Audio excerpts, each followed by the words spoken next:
देख रहे हैं सुदर्शन न्यूज। नमस्कार, सुदर्शन छत्तीसगढ़ देख रहे हैं आप और मैं हूं आपके साथ स्मारिका ठाकरे। छत्तीसगढ़ के कवर्धा जिले में झंडा हटाने को लेकर दो समुदायों के बीच हिंसा का मामला अभी ठंडा भी नहीं हुआ था कि सोमवार को वन मंत्री मोहम्मद अकबर 200 से ज्यादा वाहनों के काफिलों के साथ सड़क मार्च से कवर्धा गए तो भाजपा, विश्व हिंदू परिषद और हिंदू संगठनों के कार्यकर्ताओं ने उन्हें काला झंडा दिखाकर विरोध जताया है। विहिप कार्यकर्ताओं ने अकबर गो बैक के नारे भी लगाए हैं। इस दौरान कई जगहों पर पुलिस को भाजपा और विहिप के कार्यकर्ताओं को हटाने में काफी मशक्कत का सामना भी करना पड़ा। आपको ये बता दें कि कवर्धा के हिंसा मामले के बाद वन मंत्री और स्थानीय विधायक का यह पहला सड़क मार्ग का ये दौरा था। बेमित्रा से कवर्धा के बीच मंत्री का जगह जगह भाजपा और विश्व हिंदू परिषद के कार्यकर्ताओं ने विरोध जताया है। भाजपा के जो विधायक हैं वो लगातार ये विरोध कर रहे हैं कि इस तरीके का आप वो सड़क से नहीं जाएं और अब जो है काले झंडे दिखाकर भाजपाइयों और विहिप कार्यकर्ताओं ने विरोध किया है। बजरंग दल छोड़ना होगा।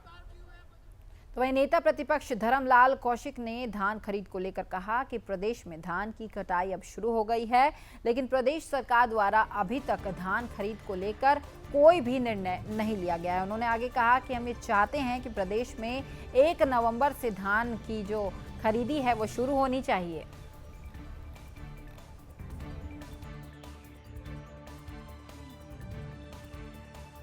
हो गई है और खास करके महमाया है और 1010 है।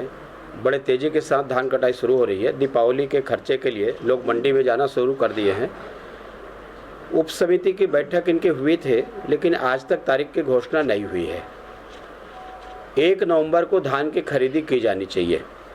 अर्ली वैरायटी लगभग 1 नवंबर के पहले सारी कटाई हो जाएगी और मुझे लगता है कि स्वर्णा धान, बाकी धान की भी कटाई शुरू हो जाएगी। यदि तारीख की घोषित नहीं करेंगे तो औने पौने में धान बेचने को किसान मजबूर। तो वहीं आगामी धान खरीद को लेकर आज खाद्य मंत्री अमरजीत भगत की अध्यक्षता में मंत्रिमंडल उप समिति की जो बैठक है वो हुई। इस बैठक में कृषि मंत्री रविंद्र चौबे, शिक्षा मंत्री प्रेमसाय सिंह टेकाम भी मौजूद रहे। राजधानी रायपुर में खाद्य मंत्री अमरजीत भगत की अध्यक्षता में मंत्रिमंडल के उप समिति की बैठक हुई। बैठक में किसानों से आगामी धान खरीद को लेकर चर्चाएं हुई। इस बैठक में इस बार 105 लाख मैट्रिक टन धान खरीदने का जो लक्ष्य है वो छत्तीसगढ़ सरकार ने रखा है।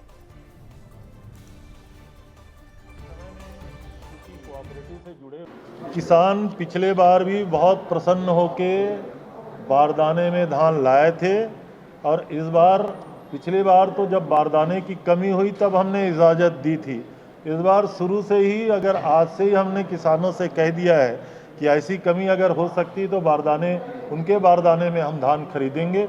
मैं समझता हूँ इसमें किसी कोई परेशानी नहीं होने वाली है। छत्तीसगढ़ में आज सभी निजी स्कूल बंद थे। स्कूलों में बंद होने से 16 लाख से ज्यादा बच्चों की पढ़ाई प्रभावित हुई है। दरअसल निजी स्कूल संचालक अपनी 4 सूत्री मांगों के विरोध में प्रदर्शन कर रहे हैं। अपनी मांगों के समर्थन में निजी स्कूल एसोसिएशन के बैनर तले आज धरना प्रदर्शन भी किया गया है। ऐसे में पूरे राज्य से 5000 से अधिक स्कूल संचालकों ने अपनी शक्ति का प्रदर्शन किया है। ऐसे में स्कूल संचालकों ने सरकार पर ITE का पैसा नहीं देने समेत कई मांगों को लेकर लंबित रखने का आरोप लगाया है और साथ ही भाजपा ने इस मामले में कांग्रेस सरकार पर जमकर निशाना भी साधा है।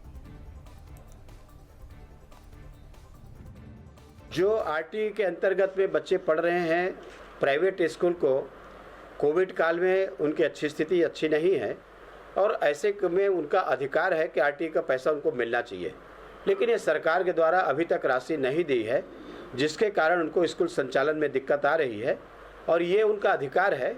पहले भी देते रहे हैं, अब भी देने का प्रावधान है, लेकिन सरकार दे नहीं रही, उनको तत्काल देना चाहिए। कि बड़े दुखी मन से लिया है क्योंकि प्रशासन द्वारा लगातार अनदेखी की जा रही थी।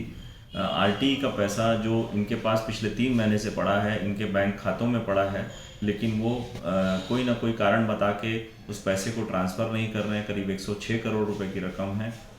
उसके अलावा मान्यता को भी अधिकारी लगातार स्कूलों को घुमा रहे हैं, दबाव डाल रहे हैं और उसमें तमाम भ्रष्टाचार की खबरें आ रही हैं। तो वहीं सिटी कोतवाली से 4 किलोमीटर की दूरी पर ग्राम खोखरा की महिलाएं बड़ी संख्या में एसपी कार्यालय का घेराव करने के लिए पहुंची। महिलाओं का आरोप है कि गांव के गली चौक में अवैध रूप से शराब बिक रही है, जिस पर पुलिस लगाम नहीं लगा पा रही है। इसके चलते गांव के लोग काफी परेशान हैं। गांव में जगह जगह शराब बिकने के कारण आए दिन अपराध अब बढ़ते जा रहे हैं। गांव की प्रेमलता सहित वार्ड नंबर 7, 12 और 13 वार्ड की महिलाएं बड़ी संख्या में महिला थाना पहुंचकर थाना प्रभारी और एसपी से शिकायत करने पहुंची। गांव में पिछले कई दिनों से गली और चौक में अवैध शराब की बिक्री हो रही है और लगातार जो है उसमें युवा वर्ग भी काफी प्रभावित हो रहा है। मोहल्ले में अवैध रूप से शराब बिक्री होते, इसीलिए एसपी ऑफिस आए हैं। एसपी से मुलाकात नहीं हुई से आवेदन दे हैं, इसीलिए शिकायत से आए हैं। अगर शिकायत से कोई भी कार्रवाई नहीं हुई तो हम दूसरा कदम उठाबो, भूख हड़ताल करबो या फिर चक्का जाम करबो। तो फिलहाल इस बुलेटिन में इतना ही। प्रदेश की सभी खबरों के लिए आप देखते रहिए सुदर्शन छत्तीसगढ़। नमस्कार। सुदर्शन न्यूज।